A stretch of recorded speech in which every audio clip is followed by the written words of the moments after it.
Você que é profissional da engenharia ou até mesmo estudante, eu vou passar aqui uma dica que é muito interessante para você fazer, que é elaborar o seu currículo.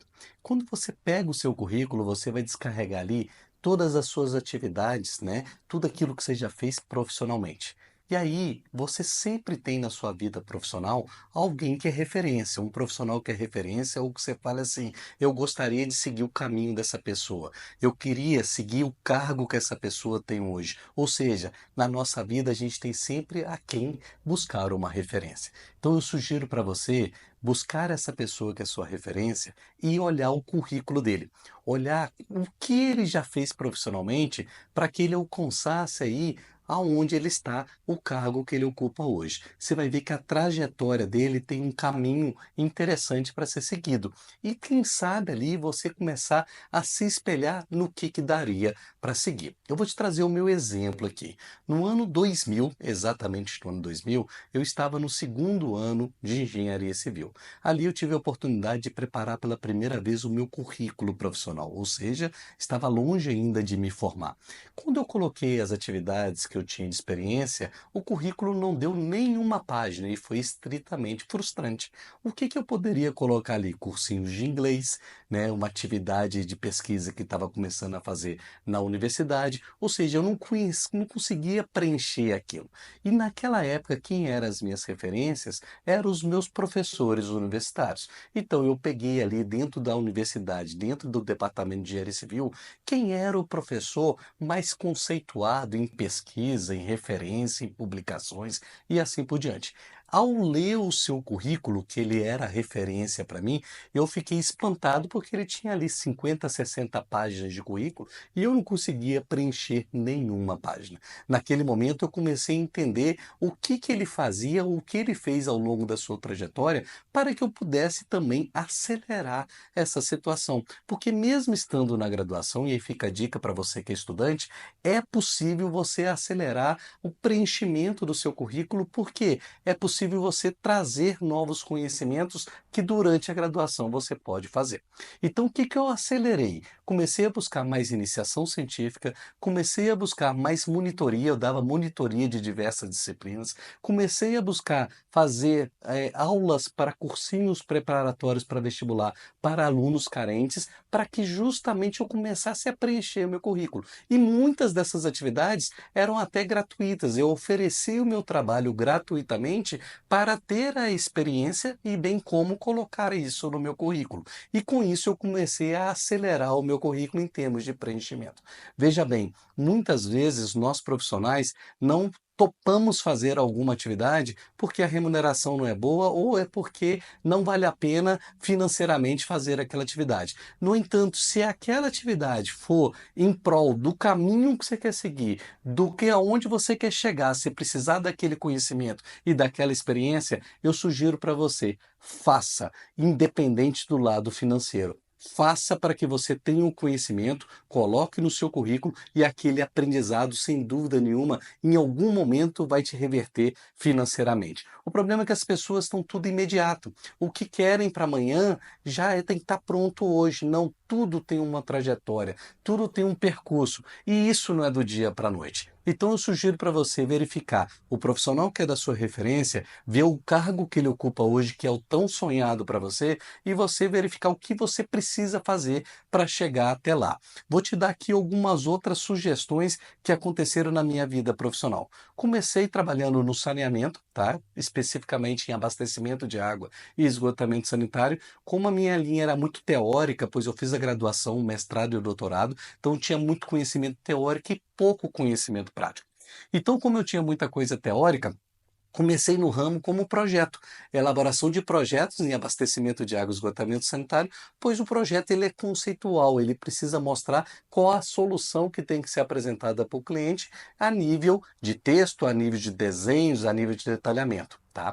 E aí, ao longo desse caminho, eu comecei a perceber o seguinte: olha, está na hora de eu começar a pegar uma experiência prática. Depois do projeto, vamos pegar a sequência que se tem. Depois de um projeto, qual é a próxima etapa? Executar o projeto, ou seja, é a obra propriamente dita. E eu comecei a me perguntar, Qual é a minha experiência em obra? Eu tenho uma experiência em projeto, mas será que o que eu estou projetando, o pessoal está tendo dúvida durante a execução? Será que durante a execução o meu projeto está faltando informação para que quem está executando tem tudo ali o que ele precisa? E aí eu comecei a acompanhar a execução dos meus projetos e comecei a ver a quantidade de falha que continha nos meus projetos e as pessoas durante a execução davam um jeitinho daqui, um jeitinho dali e muitas vezes quem nunca escutou aquele termo de falar quem foi a bosta desse projetista que pensou nisso daqui, que falta muitas vezes a maturidade para o projetista de estar acompanhando a execução da obra.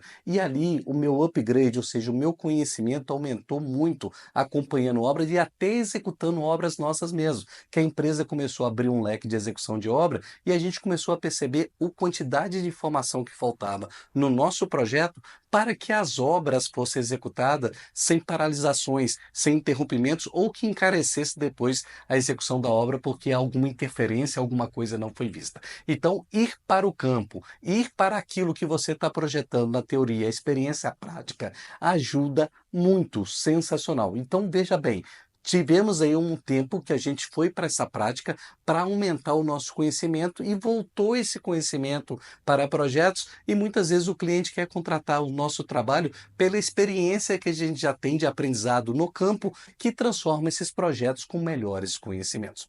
Vamos lá, só que a gente não para. Depois da obra estar pronta, tem a próxima etapa, que é a operação e manutenção. Então vamos projetar uma estação de tratamento de água, vem a próxima etapa, que é a obra propriamente dita, de construção da estação de tratamento de água, depois vem a operação e manutenção. Veja bem, o profissional que tem a noção também da operação e manutenção, ele sem dúvida nenhuma vai projetar melhor. Desde um cara que vai colocar uma chave de fenda para apertar um parafuso, qual o espaço que ele precisa para que ele consiga manusear a chave de fenda. Às vezes o projetista, muito teórico, deixa um espaço ali, mas o cara não tem um espaço suficiente para ele conseguir fazer a manutenção. Ou qual é a rampa de acesso que o veículo precisa chegar para tirar um conjunto motobomba num poço de sucção de uma elevatória. Qual é essa inclinação, qual é a largura, qual é a manobra que eu preciso ter no pátio para que esse carro consiga retornar e sair de frente e não sair de ré. São todas situações que é importantíssimo quem tem a visão da manutenção e da operação consegue projetar melhor. Então, profissionalmente, mesmo que você queira ser estritamente um projetista, você precisa sair da zona de conforto, não ficar só com o conhecimento do projetista. Você tem que ter o conhecimento da execução da obra, você tem que ter o conhecimento da obra viva, que é a operação e manutenção. Com isso, todo esse conhecimento volta a você escalar aonde você quer ser referência, a você ser o projetista. Então veja bem que o conhecimento, ele é a alma de tudo. E muitas vezes as pessoas deixam de buscar conhecimento alegando que o que ele vai ganhar financeiramente não vale a pena. Mas veja bem, se você está em algum lugar que o seu balde, o que que é o balde? Pensa num balde que você vai preenchendo ele. Se você está preenchendo com conhecimento, significa que aonde você está tendo um bom caminho. Esse preenchimento um dia vai te retornar financeiramente. Então, cuidado de aonde você for trabalhar ou as suas escolhas. Se o seu conhecimento não está aumentando, não está escalando, é preferível você, às vezes, financeiramente escolher um local menos financeiramente para que você ganhe conhecimento. E com esse conhecimento vai te escalar depois você ganhar financeiramente. Porque, em resumo, o que é um bom salário para uma pessoa? É aquela que consegue resolver e dar solução para algum tipo de problema. Quem tem bons salários hoje são aquelas pessoas que conseguem, no menor escala de tempo, com a melhor solução, com o menor custo benefício para o cliente, ou seja, qual é a solução que vai custar mais barato e isso tudo tem a ver com a experiência dele, o que ele já passou por determinadas situações. Então fica a dica para você, preencha o seu currículo e analisa um currículo de uma pessoa de referência. Primeiro veja qual foi a trajetória dele, o que é a trajetória que você gostaria de ter. Você não tem que imitar, é uma referência para você seguir. Se o seu currículo está estritamente teórico, significa significa que você precisa buscar prática. Como que eu vou buscar a prática? No seu ambiente de trabalho mesmo, será que não tem uma oportunidade ali de um outro departamento que você possa procurar e falar o seguinte: olha, eu estou vendo que vocês estão executando uma obra, eu posso um dia da semana acompanhar? Eu estou vendo que vocês estão gerenciando e fiscalizando um determinado serviço, está indo para o campo, eu posso um dia ir acompanhar e grude naquelas pessoas no seu ambiente profissional em que eles têm bastante conhecimento prático. Essas pessoas você vai absorver esse conhecimento.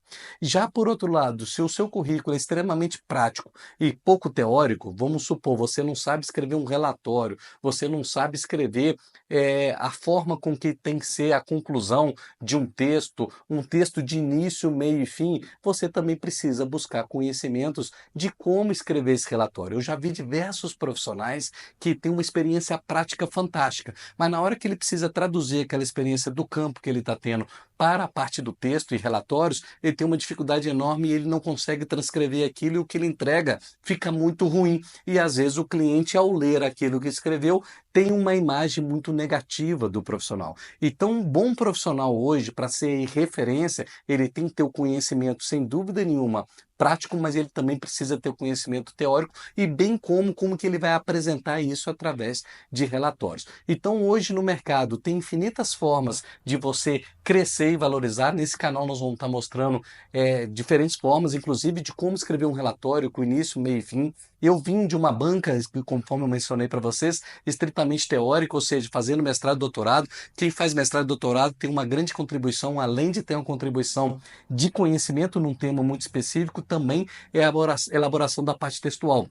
Então, eu sempre recomendo fazer um mestrado e doutorado, porque além de ganhar conhecimento em propriedade sobre um tema específico na área que você queira trabalhar, você também vai ter a parte textual muito mais bem organizada, porque escrever um mestrado e um doutorado, tanto a dissertação quanto a tese, dá um trabalho enorme daquela organização e como o texto tem que ficar de uma forma clara e objetiva para quem vai ler. Então, eu sempre recomendo nesse sentido. Então, você que é profissional da engenharia, busque o conhecimento de todas essas áreas que a gente comentou. Se você é projetista, vai para o campo para ver como que funciona a obra, a operação e manutenção. Isso vai te dar conhecimento aqui. Se você é um cara da prática, também busque conhecimento teórico através de livros, através de dimensionamento, como que aquilo foi projetado para que você ali consiga ter um upgrade maior na sua vida profissional. E não tenha dúvida nenhuma que a parte textual de como escrever um texto, que vai ser inclusive alguns temas do nosso canal para como organizar esse texto de forma adequada,